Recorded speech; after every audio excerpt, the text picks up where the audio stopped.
Já se passaram mais de 100 anos desde que o primeiro apito soou na estação ferroviária de Bauru, mas ainda hoje é possível ver os reflexos dos tempos áureos da estrada de ferro noroeste do Brasil.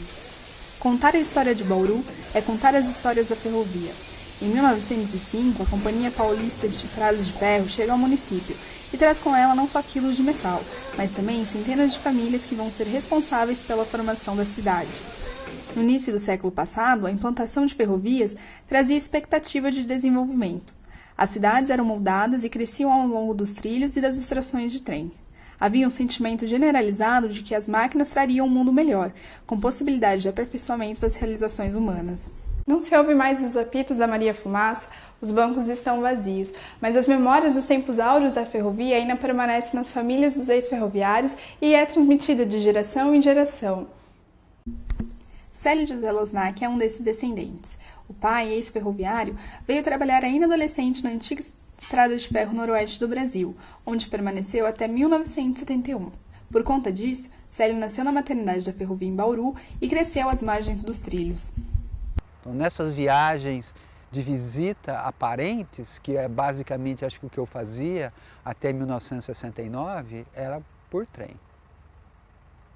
Agora, um outro elemento de memória é que eu morava num bairro que tinha uma porcentagem significativa de ferroviários e que era ao lado das instalações da estrada de ferro, das oficinas da antiga noroeste do Brasil. Então, uma coisa marcante no nosso cotidiano era, por exemplo, em algumas horas, se estava na rua, tipo 11h15 da manhã, acho que se não me engano 5 da tarde, o número de pessoas, de trabalhadores que saíam todos ao mesmo tempo. Então, assim, 400, 500 pessoas. Então, era uma massa que saía e depois ia se espalhando pelas ruas do bairro. Hoje, Célio é historiador da Universidade Estadual Paulista, mas a história da ferrovia ainda faz parte do seu cotidiano. Durante os anos de 1999 e 2004, ele pesquisou as influências da construção da ferrovia na constituição da cidade de Bauru e da região. O objetivo era entender a importância que esse tipo de transporte exercia na vida cotidiana e nas representações sociais locais, explorando a relação das companhias com seus ferroviários e a atuação deles como agentes históricos sociais no passado e no presente. Estava nessa pesquisa de doutorado entrevistando pessoas para identificar como a cidade aparecia na memória delas, na vida delas. E o que eu constatei? Que de todos os entrevistados, eu tenho entrevistado uns 12, 15, não me lembro, a ferrovia de alguma maneira aparecia. Ou era alguém que tinha um parente, um tio, um pai, um irmão, que havia trabalhado na ferrovia em alguma das companhias. Era alguém que havia viajado de trem, ou era alguém que havia morado próximo à linha. Então, de alguma maneira, na dinâmica do cotidiano na cidade, a ferrovia aparecia. Por Bauru ter sido a cidade que recebeu o maior entrocamento ferroviário do estado de São Paulo em termos de fluxo de transporte e dinheiro, a ferrovia foi responsável pelo desenvolvimento da cidade. Em 1989, a administração municipal inaugurou o Museu Ferroviário Regional com o objetivo de preservar o patrimônio histórico de Bauru.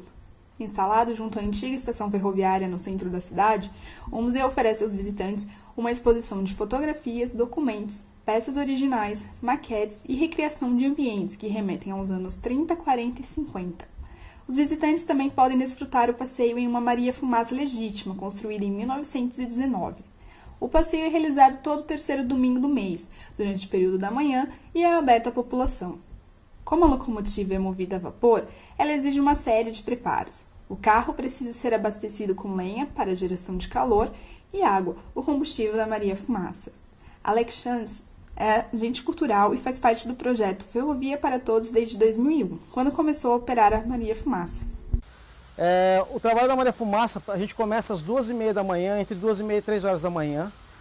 A gente tem que tirar as cinzas da fornalha, depois abastece ela com lenha e a gente coloca fogo nela. Então, assim, ela passa por um processo de aquecimento de em torno de 4 horas a 5 horas. Depois de 6 horas de viagem, o trem finalmente está pronto para sair. A locomotiva sai do museu e percorre cerca de 1.000 metros até uma antiga estação ferroviária, para em seguida retornar ao local de origem.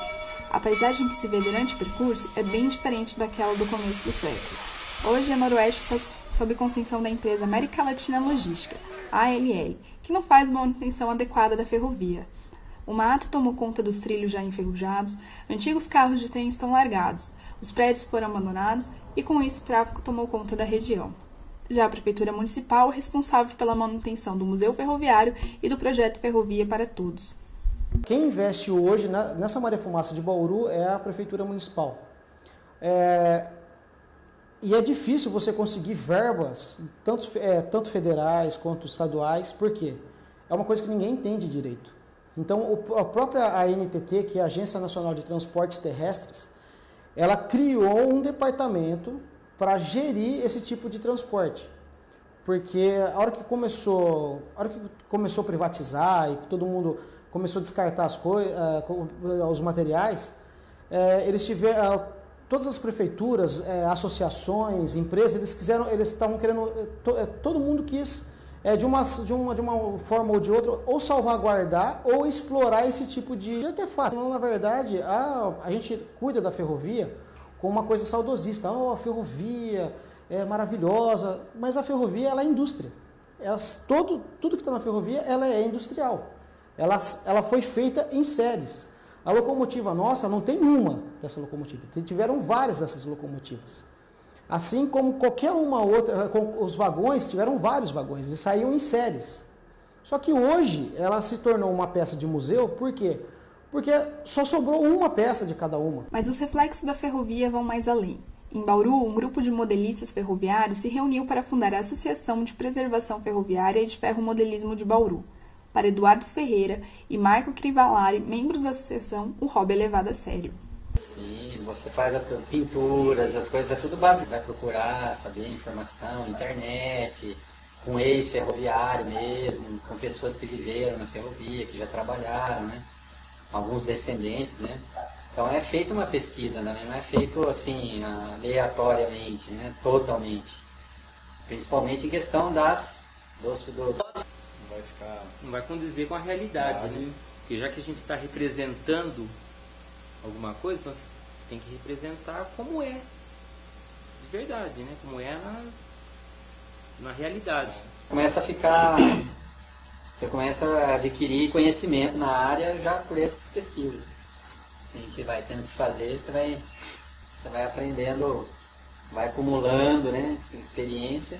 Além dos trabalhos manuais, o objetivo do grupo é preservar a história da ferrovia e suas peculiaridades.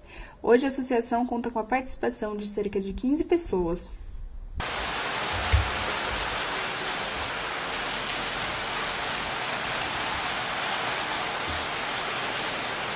Se já não podemos mais andar pelos trilhos da Ferrovia Noroeste, resta-nos ao menos conhecer sua história e desfrutar das memórias deixadas por aqueles que viveram seus tempos áureos.